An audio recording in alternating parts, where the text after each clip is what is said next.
बात कर रहे हैं। दरअसल लोकसभा चुनाव के मद्देनजर अभी कुछ देर के अंदर ही बीजेपी की दिल्ली में एक अहम प्रेस कॉन्फ्रेंस होने वाली है। माना जा रहा है कि दिल्ली में होने वाली इस प्रेस कॉन्फ्रेंस में बीजेपी अपने उम्मीदवारों की पहली सूची जारी कर सकती है। तो 2024 का रण एक तरीके से शुरू हो चुका है और इस रण में अपने अपने जो प्यादे हैं, अपने अपने जो रणबांकुरे हैं, वो उतारना शुरू भी कर दिया गया है। और अब देखिए थोड़ी देर के अंदर ही दिल्ली में अहम प्रेस कॉन्फ्रेंस बीजेपी की, और बीजेपी थोड़ी देर में प्रेस कॉन्फ्रेंस करके अपने उम्मीदवारों की पहले लिस्ट जारी कर सकती है। खबर यह मिल रही है कि 100 से ज्यादा उम्मीदवारों की लिस्ट जारी हो सकती है। बीते दिनों मंथन होता रहा, केंद्रीय चुनाव समिति की बैठक हुई, प्रदेशों में भी देखिए कोर ग्रुप की बैठक हुई, चुनाव समिति की बैठक हुई। उसके बाद नामों की स्क्रूटनी के बाद कई दिग्गजों के नाम, एक एक सीट पर कई नामों को आगे प्रपोज किया गया और केंद्रीय चुनाव समिति की बैठक में अहम गहन मंथन चिंतन हुआ। उसके बाद इन नामों पर मुहर लग चुकी है। माना जा रहा था कि किसी भी वक्त इन नामों का ऐलान हो सकता है, क्योंकि 2 दिन पहले हुई बैठक में मुहर लग चुकी है। और अब कुछ देर के अंदर जब यह प्रेस कॉन्फ्रेंस होने वाली है तो यही माना जा रहा है कि इस प्रेस कॉन्फ्रेंस में लोकसभा उम्मीदवारों के नामों का ऐलान होगा। और देखिए बीजेपी की यह अहम रणनीति है। बीते 2023 में जब विधानसभा चुनाव हुए 5 राज्यों में, तो बीजेपी ने एक नया फॉर्मूला एक तरीके से अपनाया था, एक नया प्रयोग किया था, जब उसने विधानसभा चुनाव की तारीखों के ऐलान से पहले ही अपने उम्मीदवारों की सूची जारी कर दी थी। ए, बी, सी और डी कैटेगरी में बाकायदा अलग अलग सीटों को बांटा गया और ए और बी कैटेगरी की सीटों पर उम्मीदवारों का ऐलान किया गया था। कुछ वही फॉर्मूला इस वक्त लोकसभा चुनाव के तहत भी अपनाया जा रहा है। माना जा रहा है कि लोकसभा चुनाव की तारीखों के ऐलान से पहले ही बीजेपी अपने उम्मीदवारों की जो सूची जारी कर रही है वो एक सोची समझी रणनीति के तहत है। और देखिए इसका फायदा 2023 के विधानसभा चुनावों में मिला था। मध्य प्रदेश की सबसे बड़ी जीत दर्ज की थी बीजेपी ने, तो छत्तीसगढ़ में कांग्रेस के मुंह से जीत छीन लाई थी। और देखिए पिछली बार कांग्रेस बड़ी मजबूत स्थिति में, लेकिन बिल्कुल सारे कयासों को धता बताते हुए बीजेपी ने छत्तीसगढ़ में भी एक बड़ी जीत हासिल की थी। और इसके पीछे यही इलेक्शन मैनेजमेंट माना जा रहा है कि उम्मीदवारों की सूची पहले जारी की गई, उम्मीदवारों को पहले ही मौका दिया गया कि आप जाइए, फ्री हैंड आपको है और अपने अपने इलाके में आप प्रचार कीजिए, जनसंपर्क कीजिए। और उसका फायदा विधानसभा चुनाव में मिला था। ठीक वही फॉर्मूला इस वक्त लोकसभा चुनाव में अपनाने की तैयारी है। इसी के तहत बहुत पहले ही अब उम्मीदवारों के नामों का ऐलान हो रहा है। माना जा रहा है कि मार्च के महीने में ही किसी भी दिन अब इलेक्शन कमीशन भी लोकसभा चुनाव की तारीखों का ऐलान कर सकता है। अंदाजा यही है कि 15 मार्च से पहले लोकसभा चुनाव की तारीखों का ऐलान हो जाएगा। लेकिन उससे पहले देखिए बीजेपी अपने उम्मीदवारों की लिस्ट जारी कर रही है। हालांकि कांग्रेस भी अब इसी फॉर्मूले पर बढ़ने की कोशिश कर रही है। विधानसभा चुनाव में जो बीजेपी ने अपनाया था फॉर्मूला, उसी फॉर्मूले को कांग्रेस भी अपनाती हुई दिख रही थी। बहुत एक्शन मोड में कांग्रेस भी है, लेकिन अभी गठबंधन में ही सीट शेयरिंग का फॉर्मूला तय नहीं हो रहा था। इस वजह से उम्मीदवारों का कोई ऐलान अभी विपक्षी पार्टियों की तरफ से नहीं किया गया। लेकिन बीजेपी इन सब से काफी आगे न सिर्फ इलेक्शन मैनेजमेंट में कोशिश कर रही है, बल्कि देखिए प्रधानमंत्री नरेंद्र मोदी पूरी तरीके से इलेक्शन मोड में नजर आ रहे हैं। हर बार जहां पर भी वो जिस भी जगह पर संबोधन दे रहे हैं, 400 पार का नारा तो दे ही रहे हैं। अकेले बीजेपी की 370 सीटें आने का भी लगातार दम भर रहे हैं। और देखिए उसके लिए वो फॉर्मूला भी दे रहे हैं, बता रहे हैं कि हर बूथ पर 370 वोट जोड़ दीजिए तो फिर ये लक्ष्य बहुत ज्यादा मुश्किल भी नहीं है। और अब इसको इंप्लीमेंट करने पे भी काम किया जा रहा है। अमित शाह ने हर बूथ पर 370 वोट जोड़ने का एक मंत्र भी दिया। इस फॉर्मूले के तहत तमाम जो राज्य हैं, उन राज्यों में जितने भी पदाधिकारी हैं वो इस फॉर्मूले पर अमल करना शुरू भी कर चुके हैं। मध्य प्रदेश में भी हर बूथ पर 370 वोट जोड़ने की कवायद शुरू हो चुकी है। अलग अलग क्लस्टर बांटे गए हैं बाकायदा छत्तीसगढ़ और मध्य प्रदेश में, और अलग अलग क्लस्टरों के हिसाब से भी देखिए काम हो रहा है।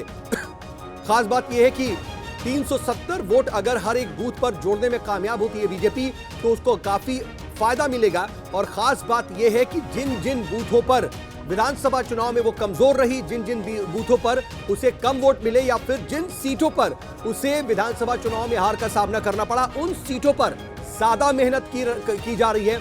ज्यादा मेहनत करने की बात बीजेपी की तरफ से कही गई है, शीर्ष नेतृत्व की तरफ से।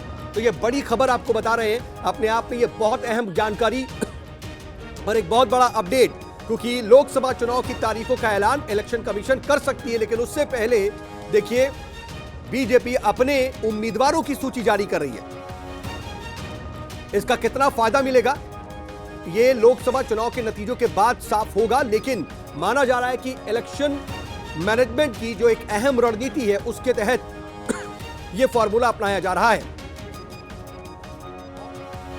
को भरपूर मौका मिले अपने अपने क्षेत्र का दौरा करने, लोगों के बीच जाने, जनसंपर्क करने। लेकिन इन सब के बीच देखिए सबसे बड़ी और अहम बात तो यह भी है कि कई लोगों के टिकट कट सकते हैं, कई लोगों के टिकट बदले जा सकते हैं, महिलाओं पर फोकस हो सकता है, युवाओं को मौका दिया जा सकता है। ये कयास लगातार लगाए जा रहे हैं। और गौरव गुप्ता इस वक्त मेरे साथ, मेरे सहयोगी इस खबर पर ज्यादा जानकारी के साथ फोनलाइन पर जुड़ चुके हैं। देखिए गौरव, प्रेस कॉन्फ्रेंस दिल्ली में होने वाली है, लेकिन इसका असर मध्य प्रदेश में दिखाई दे रहा है, भोपाल में भी हलचल है और कई लोगों की एक तरीके से सांसें थमी हुई हैं। देखिए बिल्कुल, आज 6 बजे प्रेस कॉन्फ्रेंस तो होनी है, और लेकिन आज जो सूची जारी होनी है, प्रथम सूची, उसमें मध्य प्रदेश में भी हलचल मचा दी है, क्योंकि ये कहा जा रहा है कि जो आज पहली सूची जारी होनी है के नाम प्रत्याशियों के नामों की घोषणा इस सूची में हो सकती है।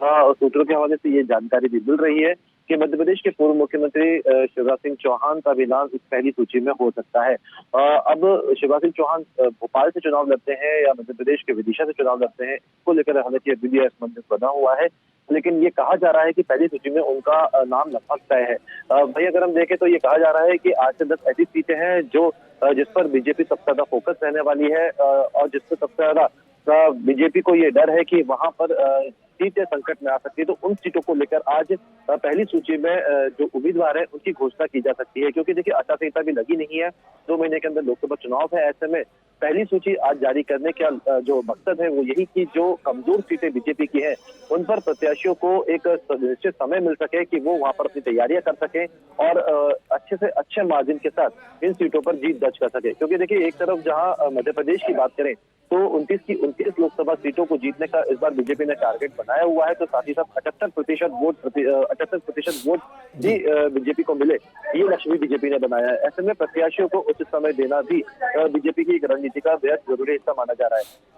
अब बात अगर हम करें कि प्रत्याशियों के टिकट बदल जा सकते हैं, प्रत्याशियों को बदला जा सकता है, तो ये भी कहा जा रहा है कि करीब 50% ऐसे प्रत्याशी हैं जिनके जो नाम है वो कट सकते हैं। जो पुराने जो लोकसभा सांसद यहाँ से रहे हैं उनके नाम कट सकते हैं। नए चेहरों को इस बार मौका मिल सकता है, खासकर अब अगर हम उन सीटों की बात करें जहाँ से लोकसभा सीट खाली हुई थी और जिन सांसदों ने विधायक का चुनाव लड़ा था और अब मौजूदा सरकार में मंत्री हैं, तो उन सीटों पर हो सकता है नए चेहरों को उतारा जाए। और ये भी कहा जा रहा है कि उन सीटों पर भी आज नामों की घोषणा हो सकती है। लेकिन अगर हम देखें तो 8 से 10 ऐसी सीटें हैं जिस पर विधानसभा चुनाव में भी बीजेपी उन क्षेत्रों में पिछड़ी थी, तो उन सीटों पर सबसे ज्यादा फोकस इस लिस्ट में बीजेपी का रहने वाला है। नहीं, लेकिन अगर ए, बी, सी और डी फॉर्मूले की बात कर लें गौरव, तो मध्य प्रदेश में तो ऐसी कोई सीट खास तौर पर नजर नहीं आती, सिर्फ छिंदवाड़ा को छोड़ दी जाए, क्योंकि छिंदवाड़ा ही है जो बीजेपी के हाथ में नहीं है, बाकी तो 28 सीटें बीजेपी के पास है। छत्तीसगढ़ में भी सिर्फ 2 सीटें हैं जो बीजेपी के पास नहीं है। तो क्या माने हम कि सिर्फ और सिर्फ अभी अगर लिस्ट जारी होगी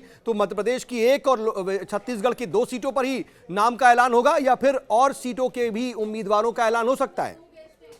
देखिए चुनावी रणनीति जब भी बनाई जाती है तो बीजेपी की हमेशा से रणनीति रही है, हमेशा बीजेपी बूथ स्तर पर फोकस ज्यादा करती है। हमने देखा कि जब विधानसभा चुनाव मध्य प्रदेश में हुए थे, जैसे कि अगर हम भिंड या मुरैना की बात करें तो वहाँ पे कई सीटें कांग्रेस जीतने में सफलता हासिल कर चुकी है।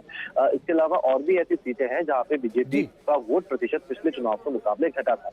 तो ऐसे में लोकसभा चुनाव को लेकर इन सीटों पर ज्यादा से ज्यादा वोट प्रतिशत बीजेपी को मिले और किसी भी तरह का रिस्क इन सीटों पर बीजेपी को ना हो, इसी के चलते उन सीटों को भी इस बार बीजेपी अपनी लिस्ट में फोकस करेगी। देखिए अगर इन सीटों के नाम भी मैं अगर आपको बताऊं तो इसमें भिंड जैसा लोकसभा सीट भी आती है, मुरैना लोकसभा सीट भी आती है जहाँ की आधी सीट कांग्रेस के पास पहुंची थी। इसके अलावा अगर हम देखें तो झाबुआ, रतलाम, या हम बात करें बालाघाट, मंडला, ये तमाम ऐसी सीटें हैं जो जिस पर बीजेपी अपने उम्मीदवारों की घोषणा आज कर सकती है। लेकिन छिंदवाड़ा इसमें सबसे प्रायोरिटी पे रहने वाली है, क्योंकि छिंदवाड़ा को जीतने के लिए विधानसभा चुनाव के बाद ही बीजेपी ने अपनी कमर कसती थी। लगातार कई अभियान यहाँ पे देखने को मिले, लगातार छिंदवाड़ा दौरा यहाँ पे बड़े बड़े नेताओं को हमें देखने को मिला। ऐसे में छिंदवाड़ा का नाम तो इस पहली सूची में हो ही सकता है, तो साथ ही साथ उन बड़ी और उन महत्वपूर्ण सीटों का नाम भी इस लिस्ट में हो सकता है। हालांकि किन प्रत्याशियों को इसमें रखा जाएगा, किन्हें टिकट इस बार मिल रहा है, इसको को लेकर हालांकि अभी भी सस्पेंस बरकरार है, लेकिन कुछ प्रत्याशियों के नाम जरूर हमारे सूत्रों के हवाले से सामने आए हैं, जिसमें अगर हम बात करें तो ये कहा जा रहा है कि गुना से जो ज्योतिरादित्य सिंधिया का टिकट है वो लगभग कंफर्म है। इसके अलावा अगर हम देखें शिवराज सिंह चौहान भोपाल या विदिशा से चुनाव लड़ सकते हैं। फग्गन सिंह कुलस्ते का भी नाम इस बार कहा जा रहा है कि उन्हें दोबारा से लोकसभा चुनाव लड़ाया जाएगा। हालांकि विधानसभा चुनाव में वो हार गए थे, लेकिन वो इस बार फिर से चुनाव लड़ सकते हैं। और इसके अलावा देखें तो हम आदिवासी अंचलों की ऐसी सीटें हैं 8-10 जो जिस पर बीजेपी का फोकस रहने वाला है। देखिए हम देखें तो करीब 6 सीटें हैं जो आरक्षित है अनुसूचित जनजाति के लिए, लेकिन यहाँ पे जो अनुसूचित जनजाति वोटर्स हैं वो कई सीटों पर प्रभाव डालते हैं। ऐसे में उन सीटों को भी लेकर बीजेपी इस बार काफी संजीदा है और इन सीटों पर प्रत्याशियों की घोषणा आज कर सकती है, क्योंकि कहीं ना कहीं अगर हम दक्षिणी मध्य प्रदेश की बात करें तो यहाँ पर वोट प्रतिशत कुछ हद तक बीजेपी का कम हुआ था, जिसके चलते यहाँ पे इस बार भी लोकसभा चुनाव में किसी भी तरह का रिस्क बीजेपी नहीं लेना चाहेगी। हालांकि 29 का जो टारगेट है बीजेपी ने मध्य प्रदेश के लिए सेट किया है, और अगर पूरे देश की बात करें तो इस बार 400 पार के नारे के साथ चुनावी मैदान में बीजेपी उतर रही है।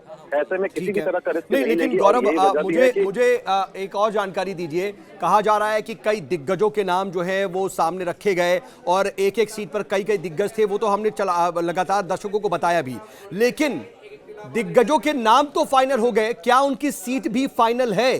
कुछ इसके बारे में कंफर्म हो पा रहा है? क्या पता चल पा रहा है कि ग्वालियर से सिंधिया उतरेंगे या नरोत्तम मिश्रा, या फिर कुछ और सीटों के बारे में, या फिर नरोत्तम मिश्रा खजुराहो जाएंगे, या फिर विदिशा से नहीं बल्कि भोपाल से शिवराज सिंह चौहान लड़ेंगे? इस बारे में क्या जानकारी है? देखिए बीजेपी जब भी कोई फैसला लेती है, जब भी कोई वो फैसला उसका जब लोगों के सामने आता है तो कहीं ना कहीं बहुत हद तक चौंकाने वाले नाम सामने आते हैं। इस बार की लोकसभा सीटों को लेकर भी ये कहा जा रहा है कि बीजेपी कई चौंकाने वाले नाम अपनी सूची में जारी कर सकती है, लेकिन जिन नामों की चर्चा आपने की है, जिसमें नरोत्तम मिश्रा की अगर हम बात करें तो नरोत्तम मिश्रा का लगभग लोकसभा चुनाव लड़ना तय हो चुका है। अब इसमें ये पेच फंस रहा है कि नरोत्तम मिश्रा को आखिर कहां से चुनाव लड़ाया जाए। तो ऐसे में भोपाल और विदिशा, जिसके लिए शिवराज सिंह चौहान का नाम सबसे आगे है। अगर शिवराज सिंह चौहान विदिशा से चुनाव लड़ते हैं तो ये कहा जा रहा है कि नरोत्तम मिश्रा हो सकता है कि भोपाल लोकसभा सीट से इस बार चुनाव लड़े।